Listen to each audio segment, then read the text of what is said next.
Palavra da Verdade, com Hernandes Dias Lopes. Nós vamos abrir a Palavra de Deus no Evangelho de Cristo, conforme o relato de Marcos, capítulo 7. Marcos, capítulo 7.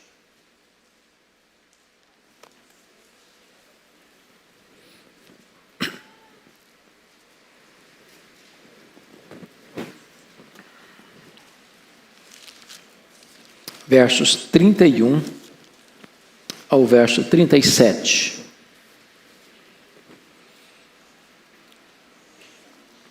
A cura de um surdo e gago.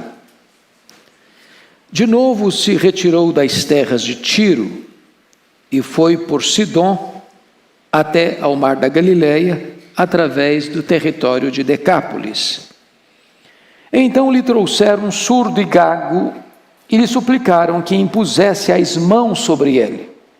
Jesus, tirando-o da multidão à parte, pôs-lhe os dedos nos ouvidos e lhe tocou a língua com saliva. Depois, erguendo os olhos ao céu, suspirou e disse: Efatá, que quer dizer, abre-te. Abriram-se-lhe os ouvidos, e logo se lhe soltou o empecilho da língua, e falava desembaraçadamente. Mas lhes ordenou que a ninguém o dissessem. Contudo, quanto mais recomendava, tanto mais eles o divulgavam. Maravilhavam-se sobremaneira, dizendo: tudo ele tem feito esplendidamente bem. Não somente faz ouvir os surdos, como falar os mudos. Eu quero então hoje tratar com vocês sobre um esplêndido milagre. O Senhor Jesus Cristo, neste processo de ensino-aprendizagem, usou muitos recursos didáticos, pedagógicos, para transmitir aos homens a sua mensagem. Seus métodos eram variados e muito próprios a cada circunstância, a cada tempo, a cada pessoa. Talvez nós pudéssemos resumir os métodos que Jesus usou em 5 métodos. Primeiro, ele usou sermões, ele foi um pregador. Segundo, ele usou parábolas, ele era um grande mestre. Terceiro, ele usou respostas aos inquiridores, ou até inquisidores, até aqueles que queriam pegá-lo no contrapé. E ele usou as respostas para ensinar. Quarto, ele usou atitudes e comportamentos, ações, atitudes, decisões. E finalmente, ele usou milagres. Via de regra, os milagres que Jesus realizou eram também pedagógicos. Quase toda cura que Jesus operou tinha por trás uma lição espiritual. É por isso que o evangelista João usa a palavra sinal, ou sinais, para os milagres. Porque os milagres operados tinham uma lição espiritual por trás a ser transmitida. Uma espécie de a doença do corpo era uma imagem da doença da alma. E aqui vamos considerar este milagre. Este milagre registrado aqui em Marcos foi realizado por Jesus e só Marcos registra esse milagre. Só Marcos faz referência a este fato.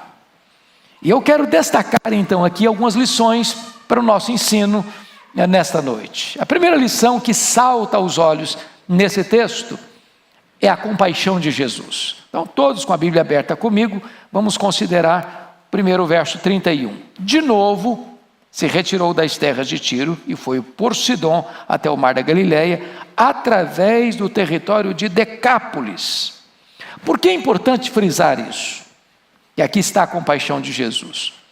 Porque se você voltar 1,5 páginas da sua Bíblia, você verá no capítulo 5, depois de uma tempestade, Jesus desembarcando nessa região de Decápolis, dentro de um cemitério de noite, onde havia um homem endemoniado, tomado de uma legião de demônios, 6.000 demônios. E diz a Bíblia que Jesus o liberta, que Jesus o cura, que Jesus o salva, e que os habitantes daquela região vieram a Jesus, amando mais os porcos do que Jesus, expulsaram Jesus da sua terra.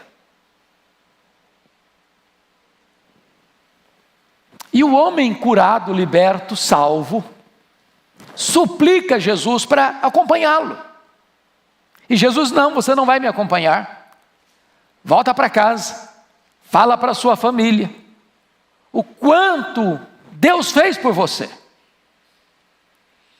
Agora o Senhor Jesus está de volta nessa mesma região de onde ele foi expulso, dando uma segunda chance, uma segunda oportunidade, trazendo àquele povo novamente a mensagem da salvação. Maravilhosamente, antes de Jesus ser expulso, ele deixa lá um missionário: eu estou indo embora, mas a minha mensagem fica. Eu estou saindo, mas um embaixador meu vai continuar aqui.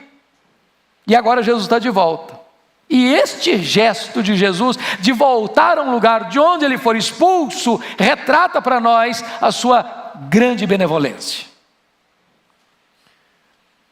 Mais do que isso, em segundo lugar, Jesus oferece uma espécie de segunda oportunidade para aquele povo. E Deus é tão compassivo que ele faz assim com você e comigo.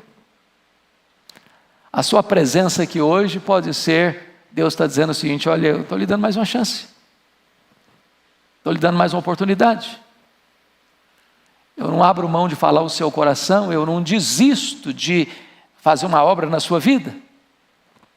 E Jesus mais uma vez está nos dando essa grande oportunidade de ouvir a sua palavra, de ouvir a sua voz, de ouvir a mensagem do Evangelho, retratando para nós que o Senhor não abre mão também da sua vida, como não abriu mão daquele povo da região de Decápolis. Mas esse texto traz para nós uma segunda lição, que é a súplica dos necessitados, e eu peço que você confira comigo, versículo 32. Então lhe trouxeram um surdo e gago, e lhe suplicaram que impusesse as mãos sobre ele. A primeira coisa que eu chamo a atenção sobre a súplica dos necessitados é que eles creem que Jesus tem poder para curar esse enfermo. Ninguém leva alguém a Jesus se não crê que ele tem poder de fazer milagres, de curar os enfermos, de devolver a voz ao mudo, de devolver a audição ao surdo. Ninguém vem a Jesus se não tem convicção de que ele perdoa pecados, que ele salva, que ele liberta, que ele cura, que ele transforma. E o povo daquela cidade, ou daquelas cidades, compreendiam isso, que Jesus podia dar voz àquele homem gago, abrir os ouvidos dele. Mas por que eles entendiam isso? Por que eles fizeram isso? Porque certamente havia chegado nessa região a mensagem de que o Messias, quando viria, está lá em Isaías 35:5, que o Messias, ao vir, se abriria os olhos dos cegos e se desimpediria os ouvidos dos surdos. Está lá a promessa do Messias. O Messias faria isso. E eles certamente já ouviram falar que Jesus era o Messias, o Jesus que eles haviam rejeitado e expulsado da terra deles, era o Messias, e Jesus está de volta à terra deles.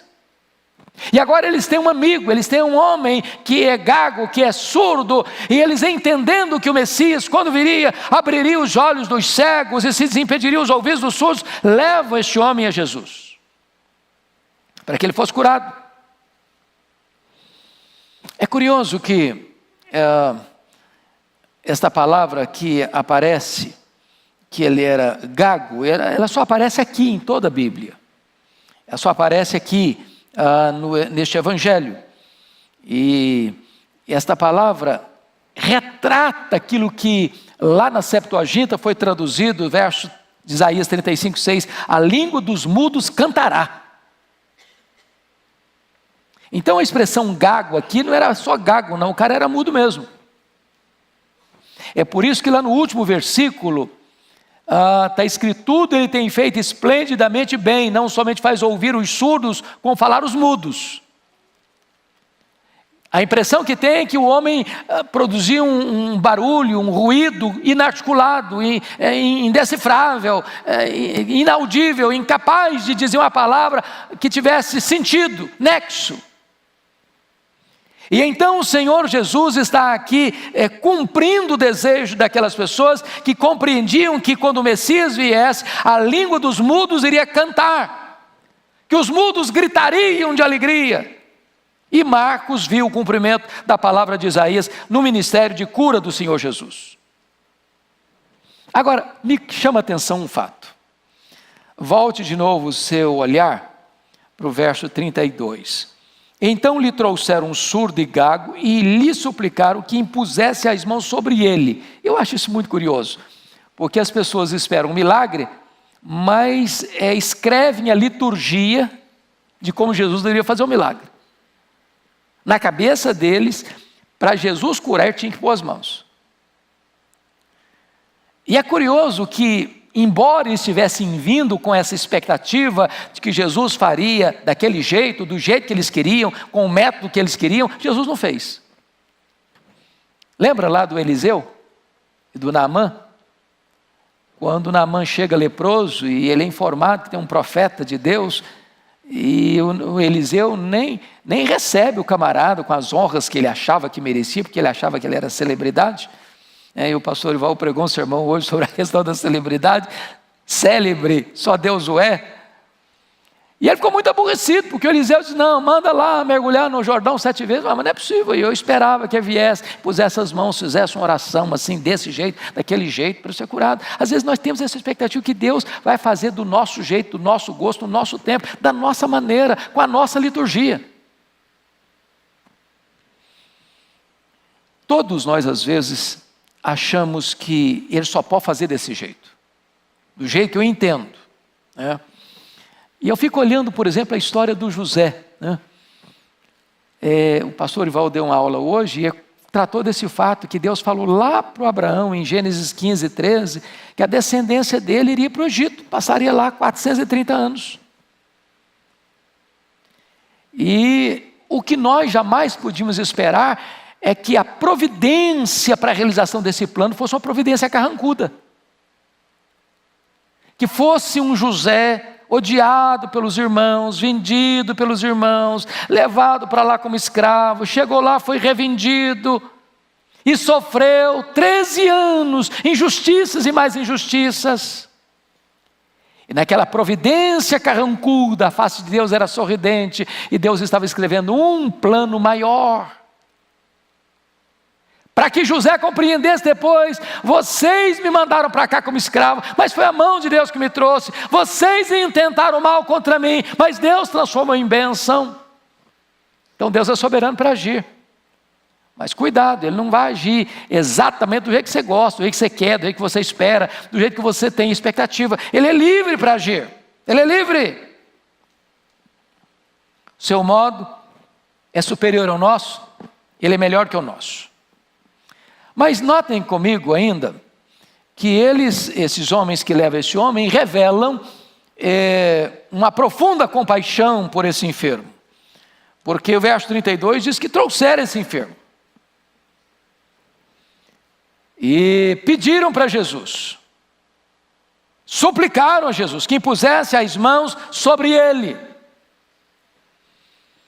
E notem vocês, meus irmãos, que tinha multidões seguindo Jesus. E esse é um caso especial. E a coisa que eu quero levantar aqui é o seguinte: Jesus não trata com massa, Jesus não trata com o geral, Jesus trata com o específico. Nós estamos aqui com algumas centenas de pessoas, nós estamos com milhares de pessoas acompanhando a gente agora.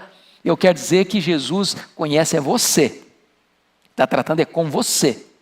Ele sabe o seu nome, Ele conhece a data do seu nascimento.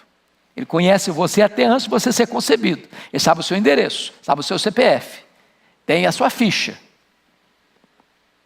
Ele sabe como é que você veio aqui. Ele sabe como é que você está aqui. E Ele lida com você.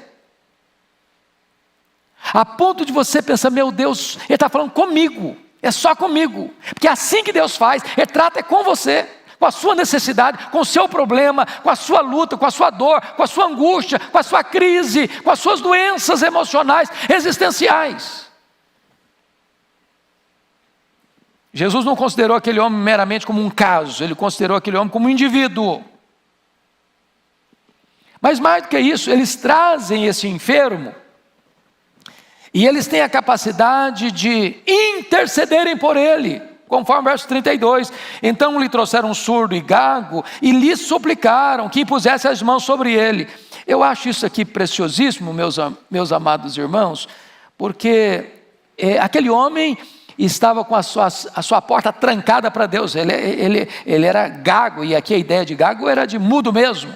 E ele tinha as portas trancadas para os homens, ele era surdo, ele não podia falar e ele não podia ouvir. E é nessa conjuntura que tem alguém que suplica por ele. Aqui estamos aprendendo com esses homens. Quantas pessoas precisam ser levadas a Jesus? Quantas pessoas que você e eu poderíamos e deveríamos ser instrumentos nas mãos de Deus para levar as pessoas a Jesus? E pedir a Jesus, Senhor, essa pessoa está precisando de uma intervenção tua, essa pessoa está precisando de um milagre teu, essa pessoa está precisando de uma intervenção soberana tua. Ó Senhor, olha esta causa aqui, ó Senhor, ó o fulano aqui, ó Deus, aquele ali está precisando de um socorro, está precisando de uma ajuda. Quantas vezes nós nos omitimos em levar pessoas a Cristo, em suplicar ao Senhor por elas, sermos instrumentos nas mãos de Deus para a vida delas. Mas aí, notem comigo agora o método que Jesus vai usar para curar aquele homem. 6 são as circunstâncias que aconteceram neste milagre. Primeiro, Jesus não fez o que eles pediram. Impõe as mãos. Jesus não impôs as mãos. Ele faz do jeito dele, ele é livre, ele é soberano. Primeira coisa então, Jesus chamou o surdo mudo à parte. Olha aí o verso 33 comigo. Jesus tirando-o da multidão à parte. Por que Jesus fez isso? Tirou o cara dos holofotes. Talvez Jesus fez isso para que o doente ficasse mais à vontade. Para dizer o seguinte, olha, você não é um número na massa, você para mim é importante. Você é único, você é singular. Eu vim aqui cuidar de você. É com você que eu me importo. Segundo, Jesus colocou os dedos nos seus ouvidos.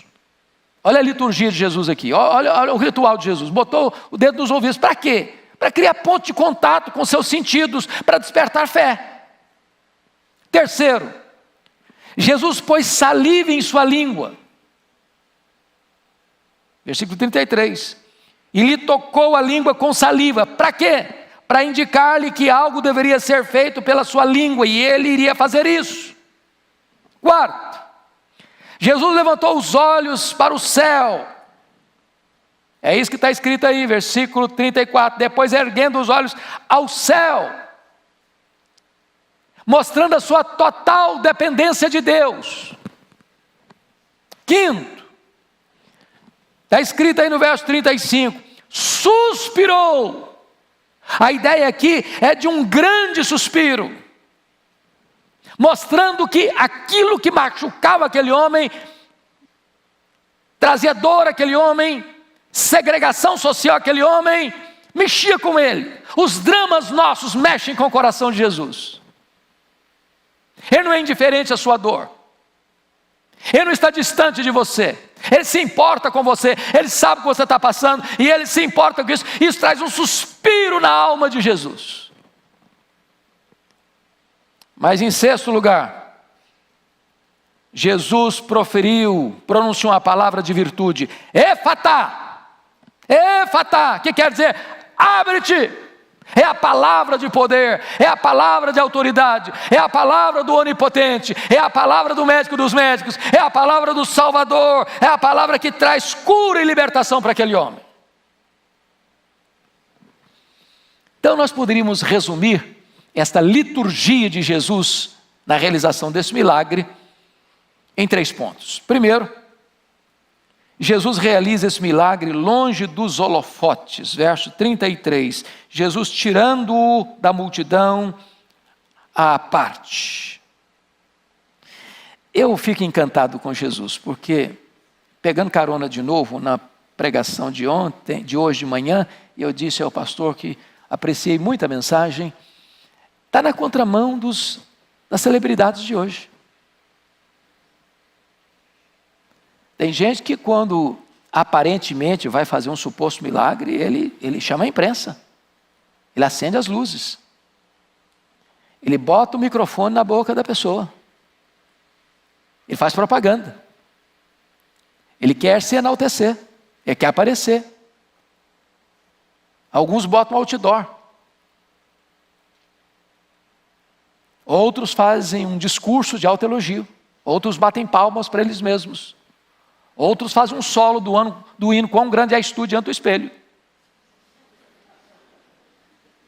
E Jesus chama o camarada para fora da multidão, sozinho, sem holofote, sem propaganda, sem espectadores, sem aplausos da multidão. Que lição magnífica! Eu quero mais uma vez enfatizar isso. Jesus não lida com a massa, ele lida com você. Ele se importa com você. Segunda lição que aprendemos é que Jesus cria uma ponte de contato com esse homem para despertar-lhe a fé. Jesus não só chama esse homem à parte, para dizer, agora é só você e eu, estamos aqui, só nós dois. Mas ele toca esse homem. Toca nos ouvidos, toca na língua. As 2 áreas da vida dele que precisavam ser curadas, restauradas, restabelecidas, são tocadas. Jesus podia curar aquele homem e diz, fica curado. Jesus podia curá-lo à distância, Jesus podia curá-lo ali presencialmente, Jesus podia curá-lo sem falar uma palavra, Jesus podia curá-lo apenas dando uma palavra.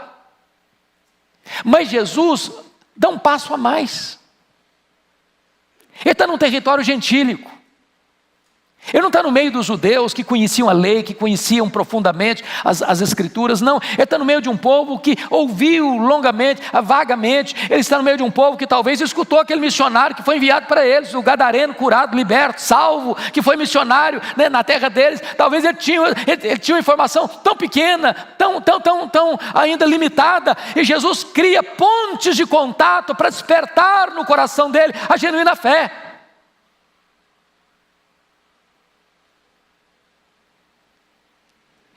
Ele faz isso como tocou o leproso.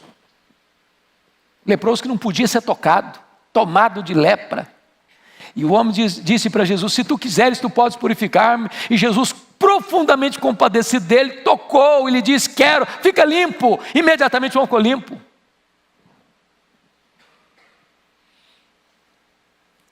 E diz o texto que esse homem, ao ser tocado por Jesus, e Jesus proferindo a palavra de virtude, efatá, que não é uma palavra mística, porque tem gente hoje que quer usar a mesma palavra, efatá, como se a palavra fosse mística, como se a palavra fosse um mantra poderoso. Não, Jesus apenas usou uma palavra da língua dele, abre-te. O que criou tem poder para refazer, e Jesus está aqui hoje para abrir os seus ouvidos espirituais, para abrir a sua língua, para você glorificar a Deus. Então o terceiro aspecto então é que Jesus pronuncia essa palavra de poder, o verso 34, depois erguendo os olhos ao céu, suspirou e disse, efatá, que quer dizer, abre-te.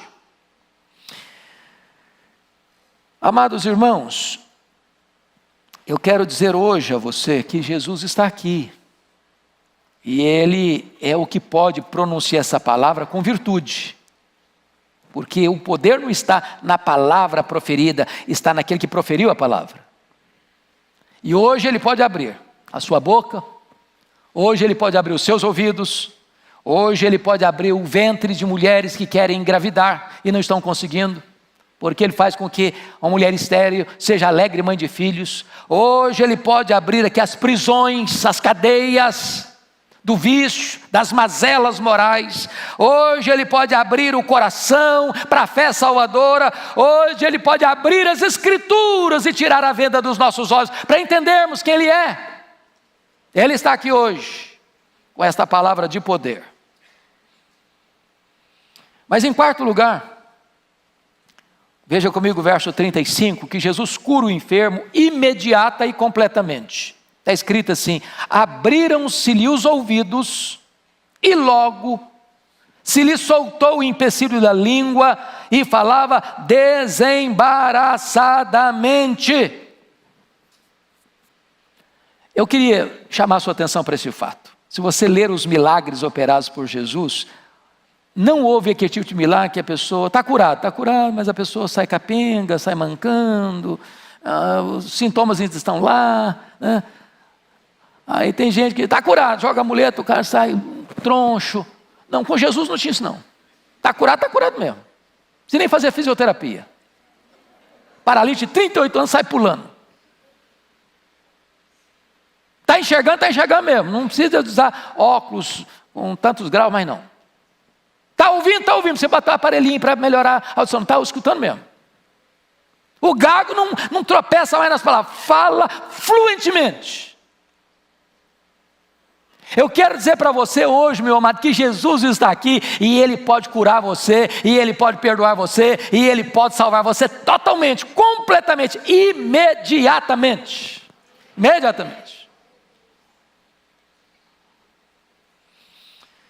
Quinto lugar, olha comigo o verso 36, Jesus proíbe a publicidade do milagre. Mas lhes ordenou que a ninguém o dissessem, contudo, quanto mais recomendava, tanto mais eles o divulgavam. Talvez você pergunte, por que Jesus proibiu de divulgar? Não é uma coisa boa? É coisa boa, tem que falar. Quando você vai olhar o contexto, por que Jesus proibiu que alguns milagres operados por Ele não fossem proclamados? É porque ali estava naquela semana, naquele tempo, naqueles dias que antecederam a caminhada de Jesus para Jerusalém. E ele já estava fechando a sua agenda de ministério na Galileia, indo para a Judeia, para a festa da Páscoa, onde ele avisadamente disse aos discípulos que ele seria entregue nas mãos dos principais sacerdotes e escribas para ser crucificado. Então o que Jesus está querendo é o seguinte: Ele não queria que o dia da sua crucificação fosse antecipado, nem que as pessoas focassem a atenção nos seus milagres. Antes Ele queria que todos entendessem o principal propósito para o qual Ele veio ao mundo. Porque não pensem vocês que Jesus desceu da glória, se esvaziou, se fez carne, apenas para realizar milagres.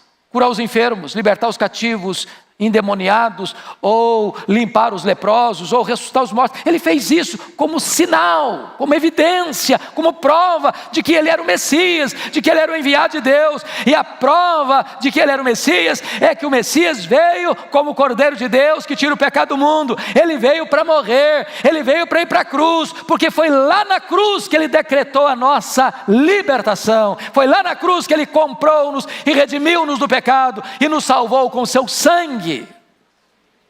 Ele não queria que as pessoas pensassem que Ele era apenas um operador de milagres, que Ele veio apenas para resolver os nossos problemas do aqui e do agora, os nossos problemas imediatos, terrenos, temporais, materiais. Ele queria sim que as pessoas entendessem que Ele era o Messias que veio para salvar, para nos libertar, para nos arrancar do império das trevas para o reino da luz. Por isso, Ele proibia as pessoas de dizer, para as pessoas não ficarem confundindo qual de fato era a sua missão. Mas eu quero concluir trazendo aqui algumas implicações ou aplicações desse milagre. Vamos pensar primeiramente na surdez. O homem era surdo.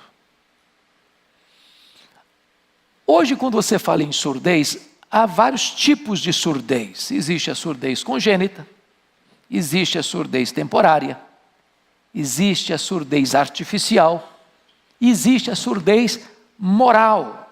O que seria isso? A surdez congênita é quando a pessoa nasce com a deficiência física. A surdez temporária é como aquela surdez de uma criança, que ela ainda não entende os sons e a linguagem, mas logo mais ela estará entrosada, entendendo tudo e falando tudo. Terceira surdez artificial é a surdez dos estrangeiros, que você está falando, mas ele não está entendendo o que você está falando. Como a nossa irmã, esposa do pastor, que nos visitou hoje de manhã. Ela não fala o português. E nós estávamos falando e ela não estava entendendo nada, porque não é a língua dela. Existe a surdez moral, é a surdez daqueles que não querem ouvir, que tapa os ouvidos à voz de Jesus, que Jesus alerta e ele faz de conta que não está entendendo ou não quer escutar. Meus amados, quais seriam os significados dessa surdez? Me permita compartilhar. Primeiro, surdo é aquele que é indiferente aos lamentos e aos sofrimentos dos pobres e doentes, dos necessitados e aflitos. Isso é surdez, sabia? Uma das bênçãos desta igreja é que ela tem procurado ouvir o clamor dos aflitos, dos nordestinos que precisam de água, dos irmãos da Ucrânia que precisam de ter uma família, uma igreja que os acolhe, os refugiados. São milhões. Do pobre que está passando necessidade e precisa de uma cesta básica lá para atender a família dele.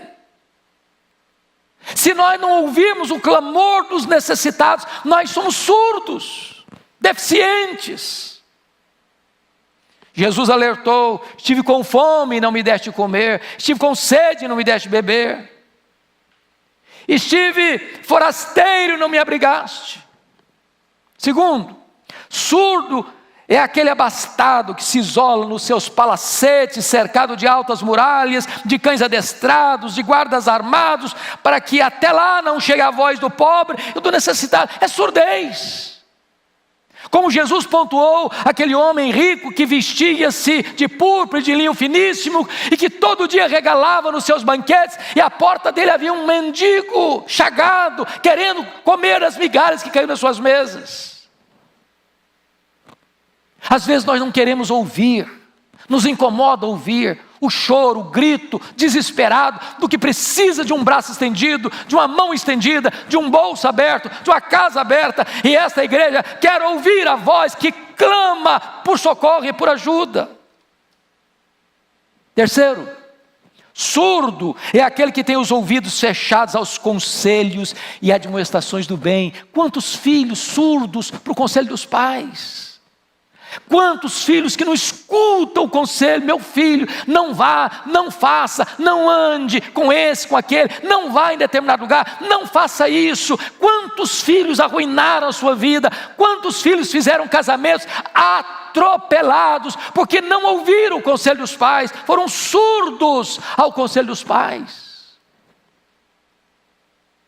Quinto, surdos são os magistrados, os homens da lei, que se deixam subornar, que pervertem a justiça, que corrompem o direito, que inocentam o culpado e condenam o inocente. Surdos à justiça, que tantas vezes torcem as leis, corrompem as leis, são comprados para fazer injustiça e não escutam a voz dos inocentes. Surdos, sexto lugar, são aqueles que deixam de ouvir os alertas da palavra de Deus. Se hoje ouvirdes a sua voz, diz a Escritura, não endureçais o vosso coração. Quem tem ouvidos, ouça o que o Espírito diz às igrejas. Essa é uma surdez terrível. Deus fala e você não escuta, Deus alerta e você não escuta, Deus exorta e você não escuta. Mas me permita, para concluir, pensar também numa aplicação para a questão da mudez. Mudo é o homem que não fala, não diz com palavras o que pensa, o que sente. Mudo é aquele que tem os lábios cerrados pela doença, pelo medo, pela conveniência, pela conivência. Quais são os tipos de mudez? Aplicando espiritualmente esse texto. Primeiro, Mudos são os tipos amorfos, abúlicos, que não se decidem e não se firmam. Fazem do silêncio a estratégia da omissão para viver no comodismo, na inércia, na indefinição. Mudos, em segundo lugar, são aqueles que se omitem a verdade. O disfarce da verdade é tão reprovável, meus irmãos, como a mentira. É por isso que Jesus, no seu ministério, deu atenção aos publicanos, aos que eram da escória da sociedade, em vez dos fariseus hipócritas, que viviam uma vida de hipocrisia, de falsidade, de propaganda enganosa. Mudos são os lábios que não oram. Mudos são os lábios que não adoram a Deus.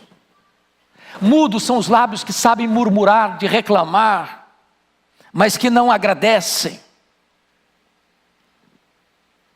Mudos são aqueles que deixam de levar a mensagem da salvação à sua casa, à sua parentela, ao seu bairro, à sua vizinhança, ao local do seu trabalho. Você é um agente, às vezes secreto do reino de Deus. As pessoas estão lá, indo para o inferno, indo para a perdição, e você não avisa, e você não fala, e você não proclama, e você não testemunha.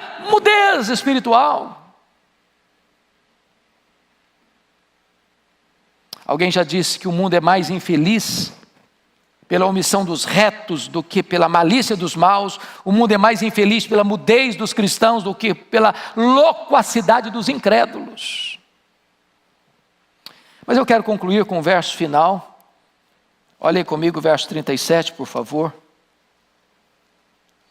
Maravilhavam-se sobremaneira, dizendo: tudo ele tem feito esplendidamente bem, não somente faz ouvir os surdos, como falar os mudos.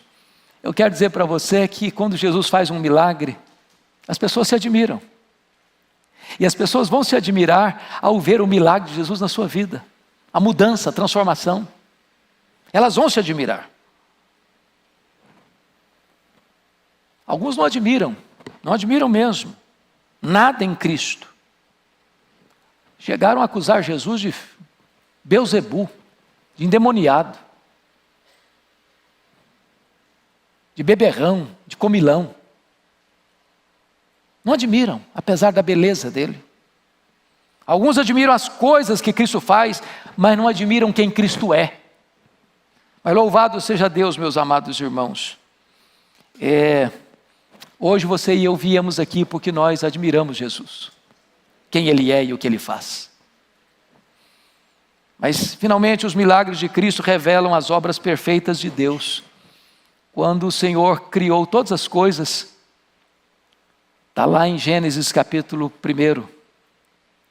E então Ele deixa para o final a sua obra-prima. E a Bíblia diz que Deus criou o homem e a mulher, a sua imagem, a sua semelhança. E tudo que Deus tinha feito, Deus tinha dado nota: bom, bom, bom, bom, bom, bom. Quando Deus encerra a criação, com a obra-prima da criação, o homem e a mulher, Deus deu uma nota máxima: muito bom, muito bom, muito bom. E agora, o mesmo que criou as coisas visíveis e invisíveis, tudo tem feito esplendidamente, a ponto de fazer ouvir os surdos e falar os mudos. Ele tem feito esplendidamente essa coisa na sua vida. Você é um milagre da graça? Eu quero que você cure a sua fronte, por gentileza. Nós vamos orar.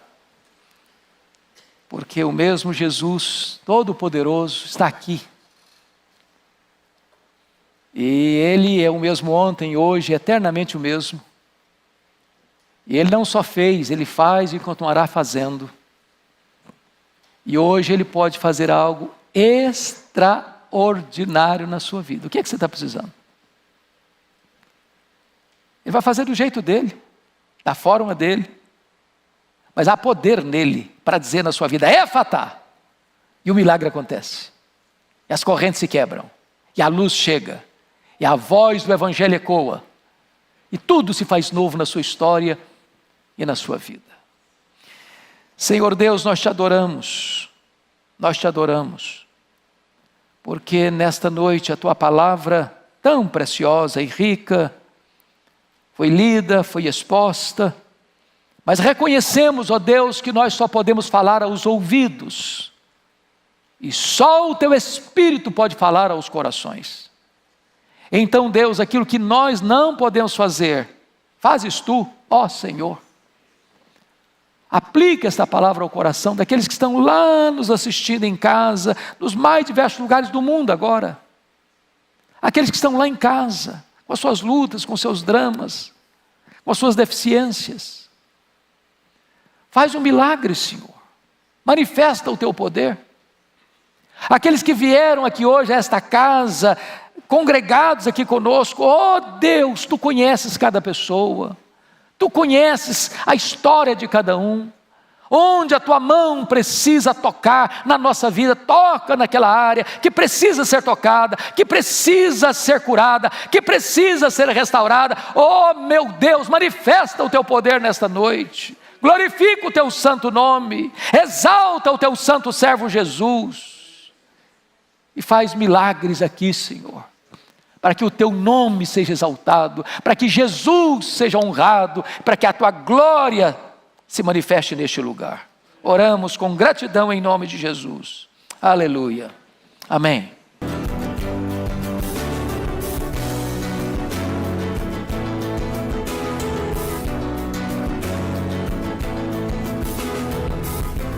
Palavra da Verdade, com Hernandes Dias Lopes.